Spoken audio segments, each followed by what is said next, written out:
చేస్తే తప్పు అన్న సందర్భాలు చాలా ఉన్నాయి. ఓకే, అర్థమైందా? సో కాబట్టి నేనేమి నా స్వార్థ ప్రయోజనాల గురించి మాట్లాడట్లేదు. లాస్ట్ 10 years నుంచి మాట్లాడుతున్నా. ఈ ఒక్క విషయాలుగా అనేక విషయాల్లో మాట్లాడుతూనే ఉంటాం. Okay, end of the day ప్రజలు బాగుపడాలి.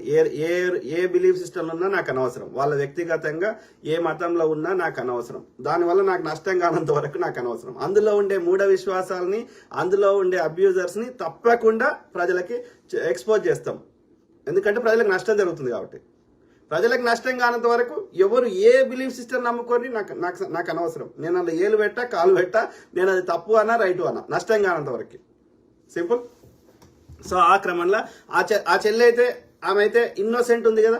ఆమెకి రాజకీయాలు తెలియదు, ఆమెకి సమాజంలో ఉండే మంచి చెడు తెలియదు. కేవలం ఆమె యొక్క ఇన్నోసెంట్ మైండ్ తోటి ఒక అమ్మాయి, ఒక ఏమంటారు ఫ్రెష్ మైండ్, యూత్. సో వాళ్ళకి ఇంకా ఈ లంగ పనులు ఇంకా అంటే ఒక ఏజ్ తర్వాత